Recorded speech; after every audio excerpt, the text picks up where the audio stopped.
ज्येष्ठ मास की पूर्णिमा को दक्षिण भारत की सुहागिन महिलाओं द्वारा वट सावित्री व्रत का पर्व मनाया जाता है।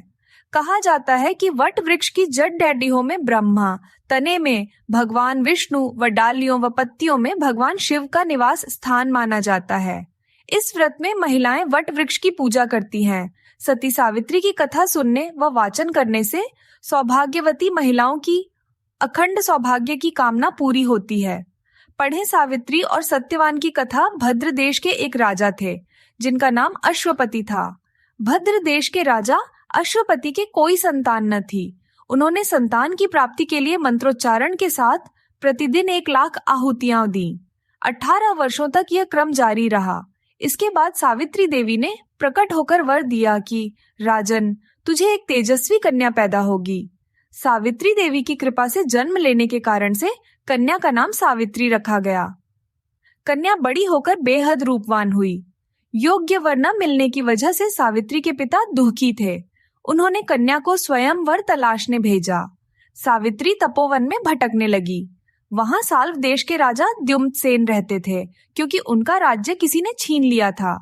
उनके पुत्र सत्यवान को देखकर सावित्री ने पति के रूप में उनका वरण किया। आर्षिराज नारद को जब यह बात पता चली तो वह राजा अश्वपति के पास पहुंचे और कहा कि हे राजन, ये क्या कर रहे हैं आप? सत्यवान गुणवान है, धर्मात्मा है और बलवान भी है, पर उसकी आयु बहुत छोटी है। वह अल्पायु है। 1 वर्ष के बाद ही उसकी मृत्यु हो जाएगी। ऋषिराज नारद की बात सुनकर राजा अश्वपति घोर चिंता में डूब गए। सावित्री ने उनसे कारण पूछा तो राजा ने कहा, पुत्री, तुमने जिस राजकुमार को अपने वर के रूप में चुना है वह अल्पायु है। तुम्हें किसी और को अपना जीवन साथी बनाना चाहिए। इस पर सावित्री ने कहा कि पिताजी, आर्य कन्याएं अपने पति का एक बार ही वरण करती हैं। राजा एक बार ही आज्ञा देता है और पंडित एक बार ही प्रतिज्ञा करते हैं और कन्यादान भी एक ही बार किया जाता है।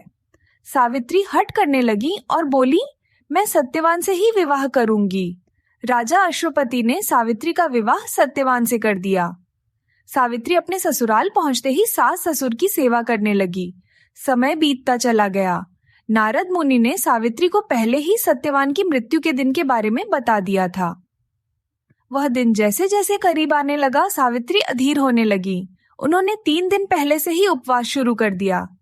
नारद मुनि द्वारा कथित निश्चित तिथि पर पितरों का पूजन किया। हर दिन की तरह सत्यवान उस दिन भी लकड़ी काटने जंगल चले गए। साथ में सावित्री भी गई। जंगल में पहुंचकर सत्यवान लकड़ी काटने के लिए एक पेड़ पर चढ़ गए।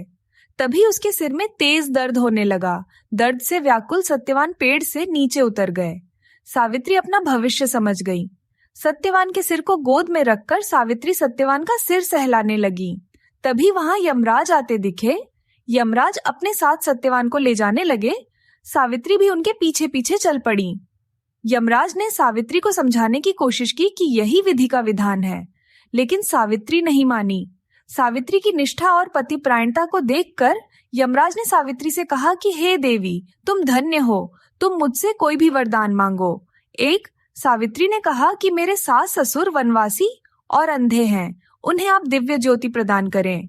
यमराज ने कहा, ऐसा ही होगा, जाओ अब लौट जाओ। लेकिन सावित्री अपने पति सत्यवान के पीछे पीछे चलती रही। यमराज ने कहा, देवी तुम वापस जाओ। सावित्री ने कहा, भगवान, मुझे अपने पति देव के पीछे पीछे चलने में कोई परेशानी नहीं है।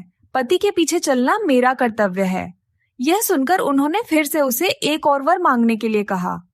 2 सावित्री बोली, हमारे ससुर का राज्य छिन गया है, उसे पुण्य वापस दिला दें। यमराज ने सावित्री को यह वरदान भी दे दिया और कहा, अब तुम लौट जाओ। लेकिन सावित्री पीछे पीछे चलती रही। यमराज ने सावित्री को तीसरा वरदान मांगने को कहा, 3। इस पर सावित्री ने संतान और सौभाग्य का वरदान मांगा। यमराज ने इसका वरदान भी सावित्री को दे दिया। सावित्री ने यमराज से कहा कि प्रभु, मैं एक पतिव्रता पत्नी हूँ और आपने मुझे पुत्रवती होने का आशीर्वाद दिया है। यह सुनकर यमराज को सत्यवान के प्राण छोड़ने पड़े।